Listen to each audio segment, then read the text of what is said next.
been able to take up. There also are the transitions that involve pretty much the phasing down or phasing out of programs, where it's really a question of cleanly exiting because the service isn't needed.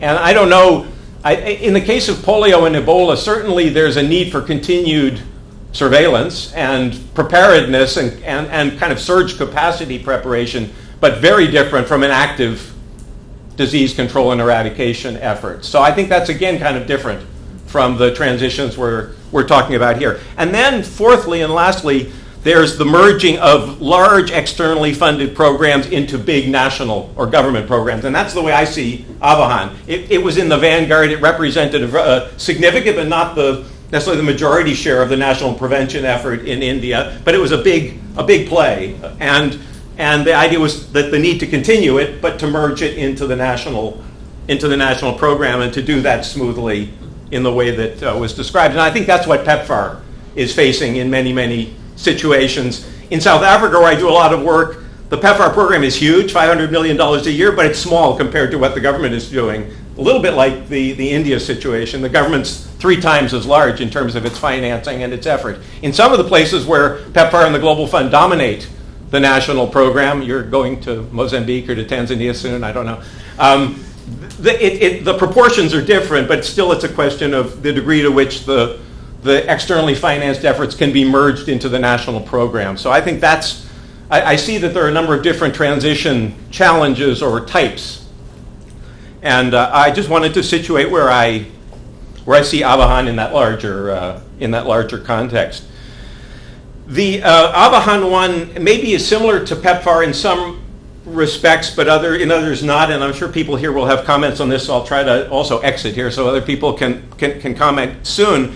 But I think that the Avahan one has been especially difficult, and therefore the successes are especially admirable, because the Avahan model of delivering these prevention services is a model that involves using NGOs. These are non-governmental. You talk about TIs, but TI is a code for a lot of NGOs. These are not, for the most part, this is not public delivery of services.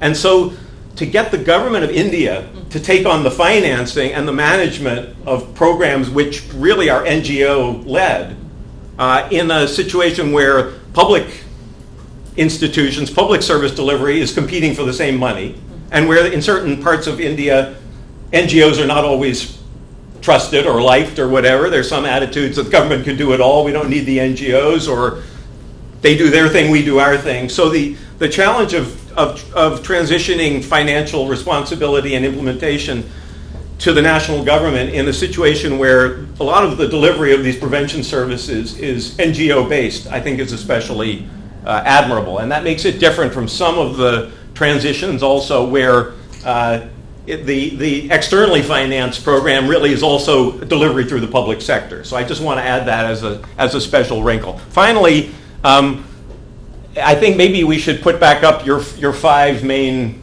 lessons or findings, but I just want to say that I found in Avahan 4 very positive features, and I just want to mention 4 very quick questions, and then I'll stop. And they're pretty much covered here, but I just want to express them in a maybe slightly different language. The fact that the Gates Foundation and Avahan set a clear timeline and set it early and more or less stuck to it, I think is one of the key features of success. That's what I think has been successful in Gavi. When I looked at the family planning experience in Latin America, USAID was pretty resolute about having triggers and clear criteria for graduation and sticking to them, but with some amount of flexibility there. I think maybe in 2003, when you set the timetable, you didn't think you'd necessarily still be involved the way you are today in 2015. Maybe you thought you'd be where you are today 3 or 4 or 5 years earlier. But the idea of being explicit early on, setting a process, and then more or less sticking to it while being somewhat flexible and learning by doing. Secondly, starting and thinking through the transition process very early and investing in it. I think that's just tremendously important. It's very difficult to do, and it can't be done at the last minute. And I think that's also an important success feature here. The challenges of this alignment are enormous. You mentioned the alignment of the services, the alignment of the budgets, I guess, alignment of human resources in health, alignment of information systems and reporting systems. I don't know that it did full justice to the complexity of the alignment that needs to take place. But I think in all cases, it's multidimensional, it's difficult to do, and it was done very well in India by Avahan and by the government. Because we kept hearing the results of this fantastic evaluation and so on, we forget the fact that one of the special features of Avahan, which made it successful, was that monitoring and evaluation were a big part of this process, and it's not a big part of the process in many other cases we've looked at. And I think those investments came early, and they were carefully thought out, and they made an enormous difference. Having 34 indicators to see how the transition was going, having Johns Hopkins and Almatas, your local colleagues in the evaluation space carry out the evaluation itself, I think is a big plus here. And then finally, this whole business of trying to keep respectful distance from the government, but being somewhat embedded, and the close communication, the technical support units, which you mentioned, I think probably in some ways they were really a key element of that integration or communication, which maybe you mentioned, but I would even bring out more of. From what I saw in the States and what I saw in New Delhi, the technical support units were such an important way to get Gates Foundation, Avahan thinking, and government thinking to come together. I think that was a very important instrument. Finally, just four, they're not criticisms, but just four things that I don't think have been fully answered. I have to say this as an economist, sorry about that. I don't think the question of the sharing of the budget and finance information doesn't really come out of this story. It must be there, but I find it somewhat hidden.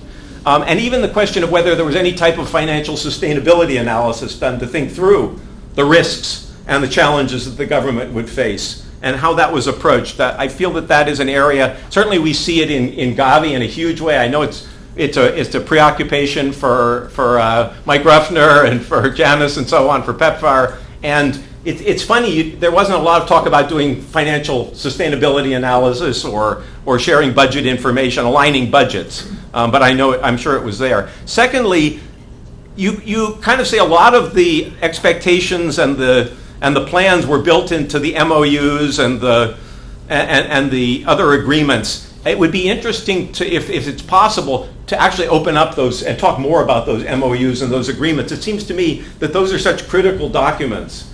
And I don't know if they're confidential and they can never be shared with the rest of the world, but how that set of expectations and relationship is defined in these key documents.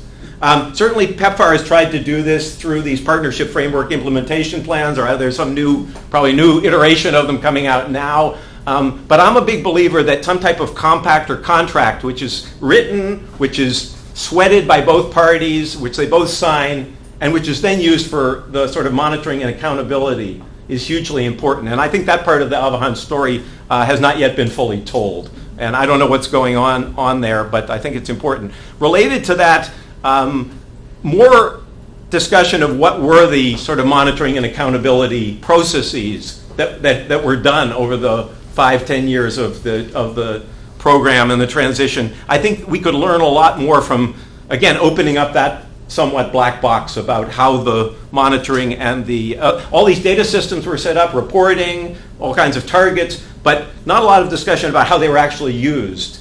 Were there annual reviews, semi-annual reviews at state level, at national level?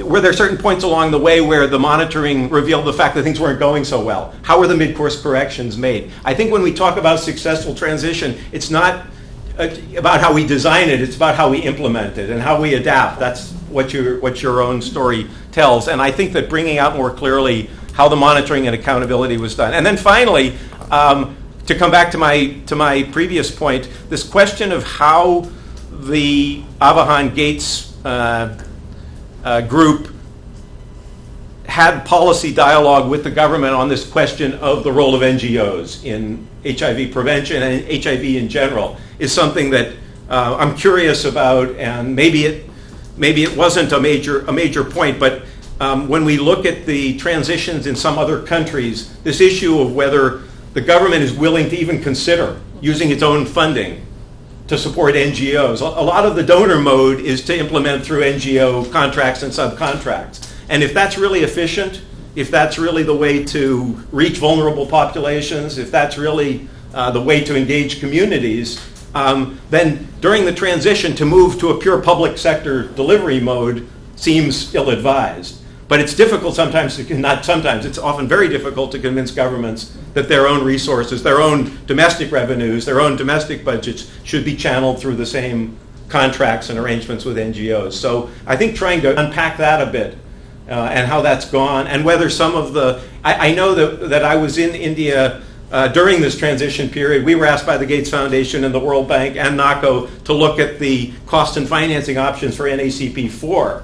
And I remember the additional secretary at the time was talking about phasing out the TIs, or she was saying they've been successful, why do we need to even continue them? This was, I'm sure you know the story, Aradhana Jory. And so the question of both the sustainability and whether behind that there was some attitude by the government that our scarce resources shouldn't necessarily be used for these NGOs was very much on the table. And yet to make this sustainable requires that I think that approach of public finance and NGO delivery be respected and followed. So the question of how that has been handled and how that's going to go in the future, I think, is tremendously important. Thank you. Thank you. Yeah. Thanks, Rob. And Yeah. just on that last point, I think the additional, at least point for me, is that when we think about where it appears the global community that works on HIV wants to go in the next several years, it's definitely towards very dramatic scale up of any number of interventions, but particularly treatment. And I think one of the things we've learned is that we're really going to be able to do that if we deliver more of this critical services through the community and through NGOs. Yeah. So I think the learnings from Avahan, I think, are particularly appropriate to how we think about strengthening that community dimension. So thank you, everyone, for your patience. And Sarah, we can go an extra 5 or 10 minutes if there's interest in the room. Yeah, maybe the poll doesn't allow people to leave if they have to, but it would be great if people were willing to stay. Okay. I suggest maybe also take a bunch of Yes, questions. no, exactly. Yeah. So I think we'll take maybe 3 questions at a time. So raise your hand, just remind us again of who you are and where you're from. And if there's a particular person you want to direct it to, just say that as well. So why don't we start in the back there? So I'm Debbie Cleo, I'm from USAID. And one question I had was just, and I think, Rob, you're just clarifying a little bit, the TI, and this is for Sarah, and maybe just not being as familiar with the program. It sounded like it was an intervention, but then maybe the reality is it's like a community organization, a CSO, and so I just wanted some clarity on what you're assessing the readiness of. It's the readiness of this organization to take on the activity. So that was one question. And then broadly, when you talk about what you're evaluating, it sounds like you're evaluating the program sustainability. And I think within USAID, we're sort of shifting some, and maybe part two, to think about not just sustaining a program, but sustaining the ultimate outcomes we're hoping to achieve. And I think you had some data on some of those, like a little lower level outcomes, like number of condoms that were distributed and things like that. And it sounded like there was some data in the first presentation that looked at broader kind of HIV impact kind of outcomes. So I wondered if there was data available to look at that as part of your evaluation. I know in our PEPFAR world we're so focused on that more ultimate kind of impact versus how many people reached or the program sustainability. So I wondered if there was data to look at that and if that's something that was possible. And then the last question also for the first presentation, I just was interested in you now are going into this third phase where you're focusing on community, and I wondered what that really looked like and how that was, just what that looks like, what's different, and is that a smaller kind of piece that would eventually phase off completely as well, and how would you transition that piece? Thank you. 3 questions in one. So Janice, I think. Yeah, no, this is great. And you're right, it's so rare we get to really get such an in-depth look and really well thought out and structured in terms of every information, so appreciate it. So one thing I might have missed is in the transition, and it gets back to your question, did the government increase its budget to take on the program? So just to clarify that. And then you touched on this, on the question of political will and the importance of it. How was it manifested, particularly in a program that's addressing key pops, and it gets to, were there champions that made this happen? So really a little bit more depth on because that really gets to institutionalization, whether it's going to last as well. If you don't have your political will and your champions, yeah, so. Yeah, their budgets would be cut, yes, my colleague Mike has just said, yeah. So yeah, that gets to the longer term sustainability issues. So just a couple of questions on that. And reading. From UNAIDS. Just to sort of build on your point, Rob, there's this fear, I think, that government programs won't take on the quantum, programs, the syringe exchange, whatever. We see that in the U.S., and so the NGOs hold on tight. So this is a powerful proof of concept. But I'd be curious to hear more about how in the Avahan program did you have legal issues? Did you have to, when you say you educated the government, what was the journey like to get them to be willing to do these things? And was there a change in any kind of legal air cover or framework? How did that develop? So why don't we just maybe go first then to this question around political will, okay, and what it sort of took, because I think the questions overlap a little bit, to actually get that kind of buy-in, build that kind of trust with the government, and then Janice, you also raised a practical question about budget increase. So who would like to maybe address that first? I don't know, Matangi or Sarah? We probably both have something to say. Okay, good. So Sarah, why don't you start? So the transition took place in the context of NACP3, the National AIDS Control Program 3, which envisaged large scaling up in any case of investment in targeted prevention activities. So Avahan actually came on the scene a little bit too late to influence the overall shape of that policy, but the way that that policy then got implemented, I think, was heavily influenced by Avahan and some of the ideas that it was pushing. So in terms of the budget, when I said, that Avahan was fortunate in terms of being able to transition into a receptive government that was in any case increasing significantly. I've got sort of 2 or 3-fold spending increase between NACP2 and NACP3 in my head. I'm looking around for support, but that's about right. So it was a big increase in spending from government that was already committed to before Avahan then was transitioning. In terms of how that political will evolved, I'd be interested to hear from Harry and Matangi. I think my sense is that there were multiple different actors, both on the donor side and on the government side, and very senior level government leadership for a stronger HIV/AIDS response at that time. So we're talking around mid-2000s, which was then the context that Avahan started transitioning into later. I think that there were some individual champions. I think some of them have now moved on and moved out, and I think that that's one of the challenges here. You can build political will with a particular government and a particular set of actors, but there's no guarantee that they're going to be there 5-10 years later. But Harry and Matangi, you've probably got more history on this than I have. Yeah, no, sure. I think while this might have sounded a lot like the foundation sat down with the government and discussed this, actually there was a lot more to it. The World Bank, USAID, CDC, were all very actively engaged in the design of NACP3. And I think what really worked well was, the partners kind of spoke in one voice, were of one mind. Frankly, if the World Bank had wanted to block the design of NACP3, they could have, right? Because they were the biggest donor and funder. But I think it's the fact that there was alignment at that level that helped swing the deal with the government as well. The other part is the UNAIDS and some of our partners did a fair amount to mobilize number of parliamentarians around this issue, particularly from the states that were very badly affected. And in that mid-2000s period when there wasn't necessarily buy-in for working with sex workers and transgenders, homosexuality is still illegal in India, right? So the support of those people was actually very critical. So we had a grant to a domestic organization called the HEROES Project. UNAIDS worked to mobilize parliamentarians and legislators in several states. That level of support was actually very, very useful and effective to drive some of these financing discussions. And today, when you look at the challenge for financing in general, for health and other issues, I don't think those voices are as loud as they could be, partly because people have kind of moved on to other issues, or looking at other countries, because now India is not as much a raging epidemic. So those are some of the issues that we have.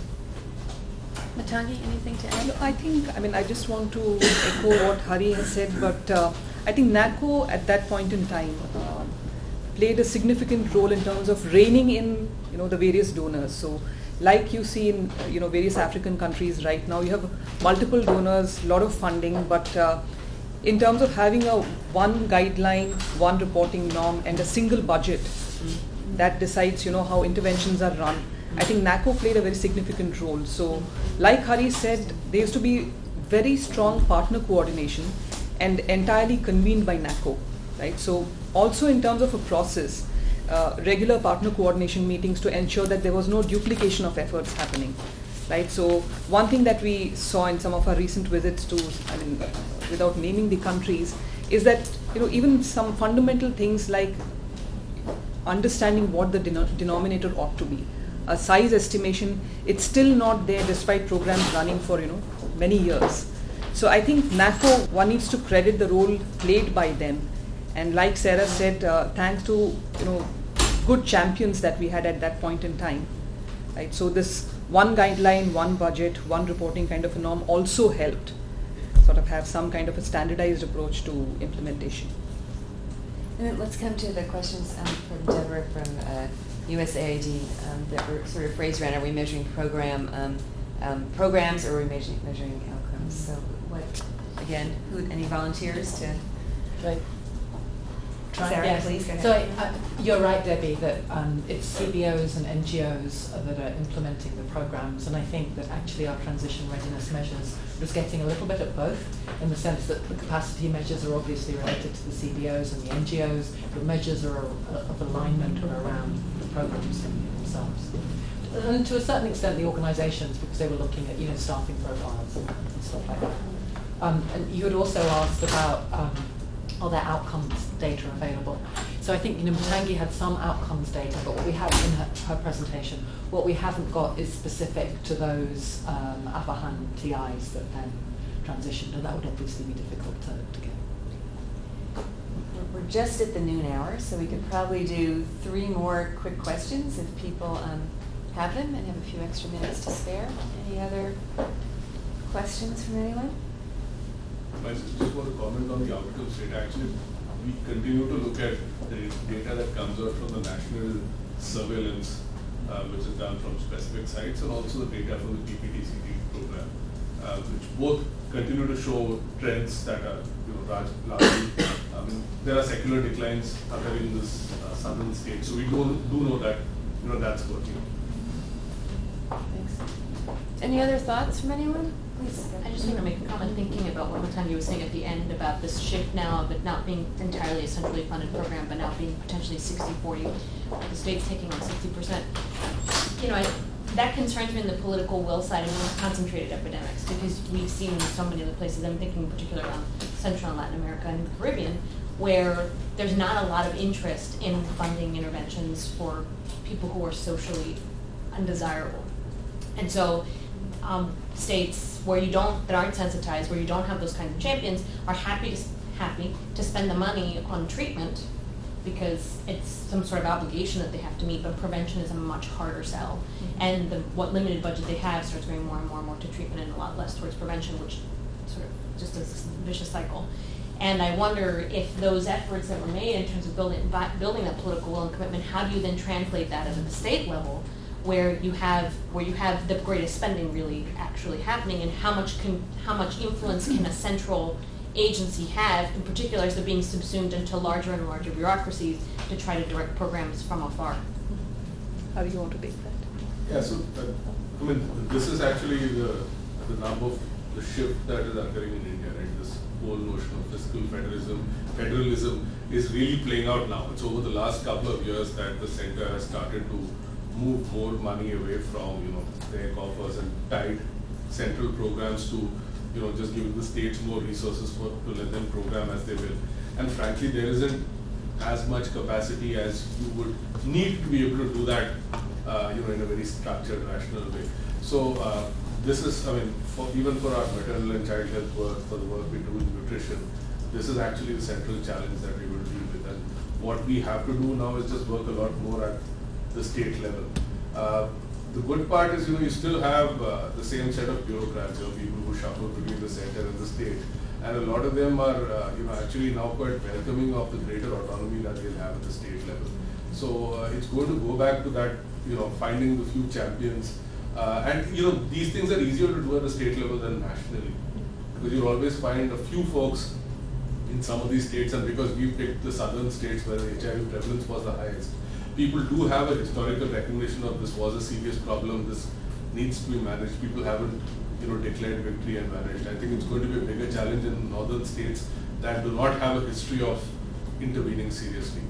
But we've been talking about restructuring some of our investments in this phase 3, to increase support at the state level as they deal with this transition. But that's going to be an ongoing challenge for us. Thanks, Hari. So I think just in recognition of the lunchtime hour, I will say thank you to everyone and try to wrap this up. I mean, one thing I would just share with people, Matangi and I had a really interesting conversation yesterday, and we haven't gotten to talk about it today, but about how the foundation is actively trying to bring the learnings from Avahan, particularly to Africa. And if there was ever an interest in probably in having a follow-up conversation with Matangi about that, I mean, we'd be happy to organize it, or maybe Sarah. I mean, I'm sure there'd be a way we could make it happen, even though you're in Delhi and many of us are here. But for me, looking at everything you've just presented, I think that's just such a fundamentally important set of connections to make that, at least from UNAIDS side, we'd be very happy to help with that. I'm happy to answer any questions, because our grant in Kenya, it's like a proof of concept in terms of what has worked. And it obviously meant taking along the other partners who are already there, right? So there are significant experiences to share, so it could be either through email or... So that's something, if there's interest, we can follow up afterwards. And then, Rob, just the other thing, for those who are here who would like to come to the future discussions in this series, you mentioned Ebola and you mentioned polio. Correct. Can you just use the sign-in sheet to get If invitations? people left their email addresses, Okay. then we can put you on the list. Well, I'll get to the mailing. We're You're already hoping. on it, which you probably are. Okay, we're hoping to. Yeah, if you came to this, you may Okay, already be on okay. it. But we're hoping, but it's not confirmed, that the polio event will be at the end of June, and the Ebola one maybe in July. Third week of July. In July. So, and then we intend in the fall to try to pull all this together and try to look at some of these cross-cutting and common threads, and produce something that will Yeah. No, it's really frame cool. this issue and also take on each of the specific examples that we've looked at in these events. So we hope you'll help us with that too, because we do think this is important. It is. We think this is the future. I think this is the future of development assistance for health. Yeah. So thank you, everyone. Thanks for your patience. Thanks for joining us.